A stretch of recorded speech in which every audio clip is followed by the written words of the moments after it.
1970 Chevrolet Corvette. And 1970 was a fantastic year for the Corvette. The base engine was a 350 with 300 horsepower, but the main demographic buying that car was balding middle-aged men who loved to wear plaid pants. If you understood anything about performance, there were two fantastic engine options that year. You could get the new LT1 350 making an impressive 370 horsepower, or like this car, you could get the also new 454 cubic inch V8. And yes, some early sales literature does list the LS5 454 with 460 horsepower as an option, but Chevrolet later pulled that, and so essentially none were sold to the public. Let's get back to the car at hand.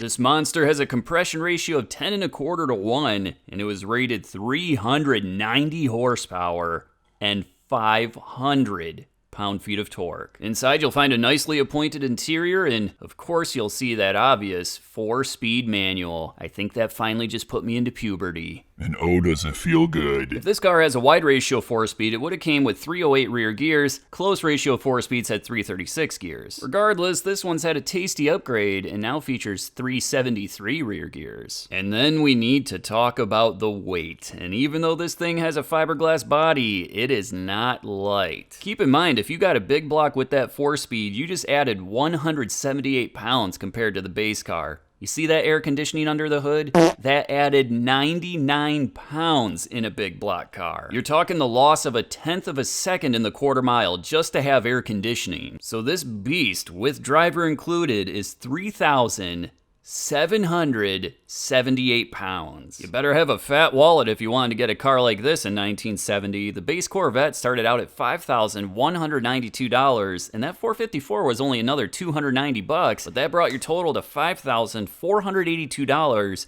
And adjusting for inflation, that's $41,860 today. Keep in mind, that doesn't include the air conditioning, which was $447 in 1970. That'd be about $3,500 today. Even with that price tag, the Corvette sold rather well in 1970 with 17,316 units in total. Want to know how many had that 390 horse 454? 4,473, which is more than what I was expecting. Road and Track magazine tested a Corvette in September of 1970. It had the same engine as our featured car, but theirs had an automatic transmission and a set of highway-friendly 308 rear gears. Even with that handicap, it was still able to manage the quarter mile in 15 seconds at 93 miles per hour, and 0 to 60 was 7 seconds flat. Not bad. Here's a fun fact for you guys. In the 1970 Corvette, you could get the M22 Rock Crusher 4-speed manual transmission, which we've all grown to love because of its reliability and that sweet, sweet signature whine.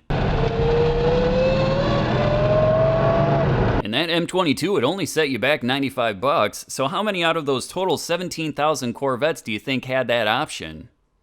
25. Only 25 Corvettes that year optioned for the sweet, sweet Rock Crusher.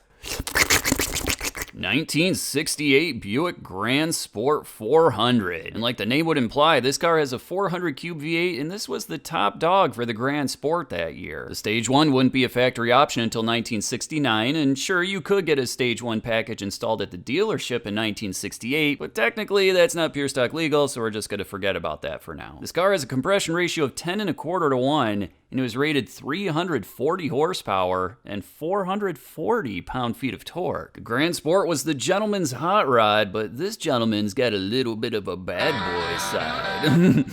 It's got a 4-speed manual. And how awesome is that in a car like this? And if you thought this specific Buick didn't get any more aggressive, well, you're a dum-dum, because out back is a set of 390 rear gears. And it should be pretty obvious, but a Buick Gran Sport isn't exactly a light car. This one with driver is 3,970 pounds, giving nearly 200 pounds advantage to the Corvette. The Buick Gran Sport 400 was a pretty good deal back in 1968. It started out at $3,104, and the 4-speed was another $184. That gives you a grand total of $3,288, and adjusting for inflation, that'd be about $27,992 today. Of course, most of these cars had quite a few options from the factory, so they probably would have been more expensive than that. Hot Hot Rod Magazine tested one of these cars in January of 1968, however theirs had an automatic transmission and a set of 342 rear gears. It managed to run 0 to 60 in 7.5 seconds and the quarter mile in 14.78 seconds at 94 miles per hour. Not too shabby for a car that was 3,800 pounds and mainly designed for gentlemen like myself. Let's see how these cars will run today. In the left lane, 1970 big block 454 Corvette 4-speed. In the right lane, Dave Hector.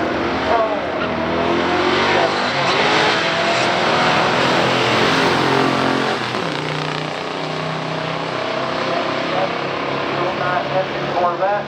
Left lane for the win, 1386.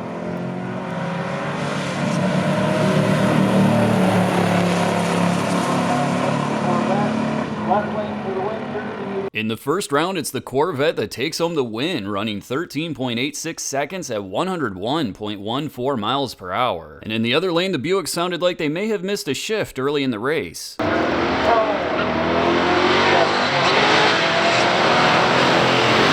it was still able to muster a 14.37 second quarter mile at 99.19 miles per hour. Let's see what happens in round 2. In the left lane, Dave Hector with his beautiful 68 Buick GS 400 two-tone car. And stop, not a final stop.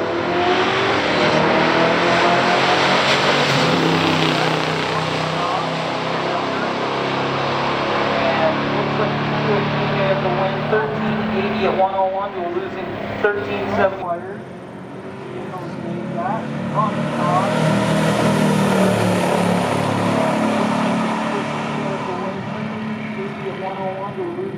In the second round, the Corvette runs 13.79 seconds at 102.02 miles per hour. However, in the other lane, the Buick nailed their shifts and they took home the win, running 13.80 seconds at 101.23 miles per hour. As a reminder, the ET does not include reaction time, so in a situation like this, the Buick can take home the win, even though their ET was slightly worse, and it's because the reaction time was so good, they were able to cross the finish line first. With this best of 3 tied 1-all, let's check out that final round. Up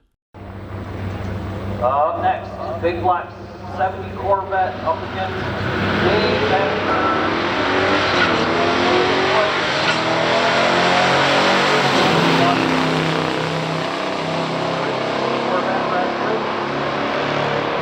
Regardless, they keep into it and he goes through it 13.7.